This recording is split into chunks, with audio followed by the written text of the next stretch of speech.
വസ്തു വിൽപ്പന. ഇന്ന് പലർക്കും വസ്തു വിൽക്കാനുണ്ട്. വസ്തു വിൽക്കാൻ ഒരുപാട് ആൾക്കാരുണ്ട്, മേടിക്കാനാണ് ആൾക്കാർ കുറവ്, ഇല്ലേ? ഒരുപാട് ആൾക്കാർക്ക് എന്തെങ്കിലും കാര്യങ്ങൾ, കുടുംബപരമായ ദോഷങ്ങൾ, അല്ലെങ്കിൽ കുടുംബപരമായി സാമ്പത്തികമായ ബുദ്ധിമുട്ട് അനുഭവിക്കുമ്പോൾ, അല്ലെങ്കിൽ മക്കളുടെ വിവാഹം നടത്താനായിട്ട് കാശില്ലാതെ വരുമ്പോൾ, അല്ലെങ്കിൽ അതേപോലെ തന്നെ കടം കയറി മുടിയാറായിരിക്കുമ്പോൾ, അല്ലെങ്കിൽ ബാങ്ക് ജപ്തി വരുമ്പോൾ, ഇതെല്ലാം ഈ സമയത്തൊക്കെ വസ്തു വിൽക്കാൻ പലരും തയ്യാറാവും. കാരണം എന്താണ്? അവരുടെ മാനം രക്ഷിക്കാൻ വേണ്ടിയാണ്. മാനം രക്ഷിക്കാൻ വേണ്ടിയാണ് ഇവർ വസ്തു വിൽക്കുന്നത്. അപ്പം അവർ ആകെ മുങ്ങി നിൽക്കുന്ന ഒരു സമയമായിരിക്കും. ആ മുങ്ങി നിൽക്കുന്ന ഒരുവന് ഒരു കച്ചുത്തുരുമ്പായിരിക്കും ഒരു നല്ലൊരു ജ്യോത്സ്യൻ. ആകെ മൂക്കറ്റം കടത്തിൽ വെള്ളത്തിൽ മുങ്ങി നിൽക്കുന്നത് പോലെ നിൽക്കുന്ന, അതായത് മുങ്ങിച്ചാകാൻ പോകുന്നവന് ഒരു കച്ചുത്തുരുമ്പാകണം ഒരു നല്ലൊരു ജ്യോത്സ്യൻ. അവൻ്റെ വസ്തു വിറ്റു പോകാനായിട്ട് അവന് നല്ല വിധത്തിൽ കാര്യങ്ങൾ പറഞ്ഞ് മനസ്സിലാക്കി ചെറിയ ചെറിയ വഴിപാടുകൾ പറഞ്ഞു കൊടുത്ത് അവൻ്റെ വസ്തു വിറ്റു പോകാനായിട്ട് പറഞ്ഞു കൊടുക്കാൻ ഒരു നല്ലൊരു ജ്യോത്സ്യന് കഴിയും. അത് ചെയ്യാതെ പെട്ടെന്ന് കാര്യം നടക്കാൻ വേണ്ടി കൂടോത്രവും മന്ത്രവാദവും ചെയ്ത് നടക്കുന്ന കുറേ ആൾക്കാരുണ്ട്. പെട്ടെന്ന് വസ്തു വിറ്റു പോകുമെന്നാണ് പറയണത്. എവിടെ വസ്തു വിറ്റു പോകാൻ? കൂടോത്രം ചെയ്യുന്നവൻ്റെ വസ്തു ആയിരിക്കുള്ളൂ വിൽക്കുമ്പോൾ, അവനെ ആയിരിക്കുള്ളൂ അതിൻ്റെ ഗുണം കിട്ടുന്നത്. അപ്പം അതുകൊണ്ട് അതിലൊന്നും ഒരു ഫലമില്ല. നിങ്ങൾ അതിനുള്ള കാര്യങ്ങൾക്ക് വേണ്ടി 5 പൈസ നിങ്ങൾ മുടക്കേണ്ട കാര്യമില്ല. പലരും വസ്തു വിൽക്കാൻ നോക്കിയിട്ട് നടക്കുന്നില്ല. കാരണങ്ങൾ പലതുണ്ടാകാം. അതെന്താണെന്നറിയണ്ടേ? പലരും കൂടോത്രവും മന്ത്രവാദവും നടത്തി ആയിരക്കണക്കിന് രൂപ കളയും. ആയിരക്കണക്കിന് രൂപ കളയാറുണ്ട്. ചിലവരെന്താ ചെയ്യണേ? വസ്തു വിൽക്കാൻ വേണ്ടി വീടിൻ്റെ അല്ലെങ്കിൽ സ്ഥലത്തിൻ്റെ ഫ്രണ്ടിൽ ഒരു വസ്തു വിൽപ്പനക്ക് എന്നും പറഞ്ഞൊരു ബോർഡ് കെട്ടി തൂക്കിയിടും. എന്താ? ആ ബോർഡ് അവിടെ കിടന്ന് നശിച്ചു പോയാലും ആ വസ്തു പോയെന്ന് വരില്ല.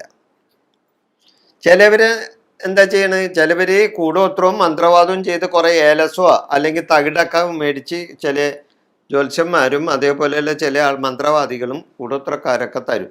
അത് മേടിച്ച് ഭൂമിയുടെ അവിടെ കൊണ്ടുവന്ന് 4 മൂലയിലോ അല്ലെങ്കിൽ നടവാതുക്കലൊക്കെ കുഴിച്ചിടും. എവിടെ പോകാനാണ്?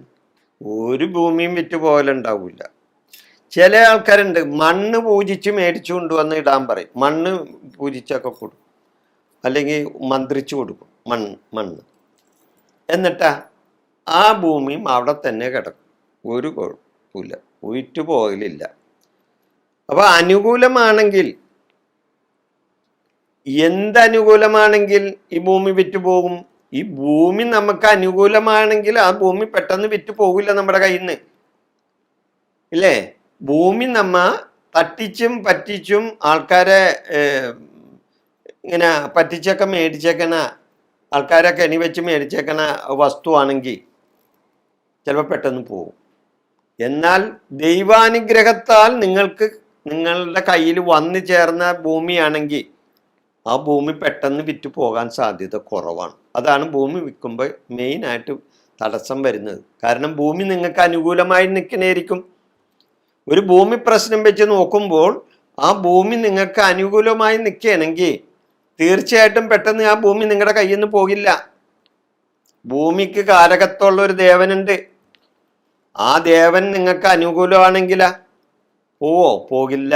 ഭൂമി നിങ്ങളുടെ കയ്യിൽ തന്നെ ഇരിക്കും.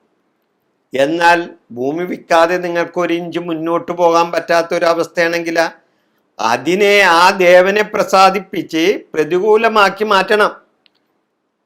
ആ ദേവന് വേണ്ട വഴിപാടുകളെല്ലാം ചെയ്ത്, അല്ലെങ്കിൽ ആ ദേവിക്ക് വേണ്ട വഴിപാടുകളെല്ലാം ചെയ്ത് അവരെ പ്രസാദിപ്പിച്ച്, ദൈവമേ, എൻ്റെ ദേവ, എൻ്റെ ദേവി, എൻ്റെ ഭഗവാനെ, എൻ്റെ ഭഗവതിയെ, ഈ വസ്തു വിറ്റ് പോയില്ലെങ്കിൽ എൻ്റെ എല്ലാ കാര്യങ്ങളും മുടങ്ങും, എൻ്റെ വീട് ജപ്തിയാവും, ഞാൻ ഇനി ജീവിച്ചിരുന്നിട്ട് വേറെ കാര്യമില്ല, എൻ്റെ മാനം പോകും, എൻ്റെ പിള്ളേര് കഷ്ടത്തിലാകും, അല്ലെങ്കിൽ എൻ്റെ മക്കളുടെ വിവാഹം നടക്കില്ല.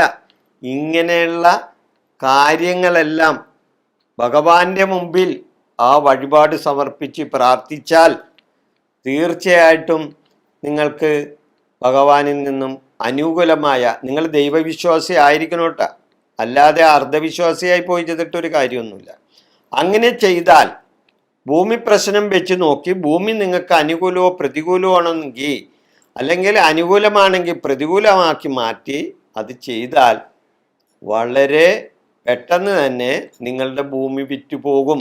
അങ്ങനെ വിറ്റുപോയവർ ഒത്തിരി ആൾക്കാരുണ്ട്.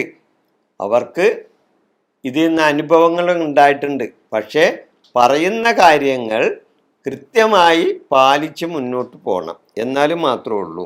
അപ്പം അതുകൊണ്ട് നിങ്ങൾ ഒരു കൂടോത്രവും ഒരു മന്ത്രവാദവും ചെയ്യാതെ തന്നെ നിങ്ങളുടെ വസ്തു വിൽക്കാനുള്ള സാധ്യതയുണ്ട്. ഒരു ഭൂമി പ്രശ്നം ഒരു നല്ലൊരു ജ്യോത്സ്യൻ്റെ അടുത്ത് ചെന്ന് ഭൂമി പ്രശ്നം വെച്ച്, നിങ്ങളെ പറ്റിക്കാത്ത ജ്യോത്സ്യനാണെങ്കിൽ നിങ്ങളെ അവരെ ബോധ്യപ്പെടുത്തി തരും.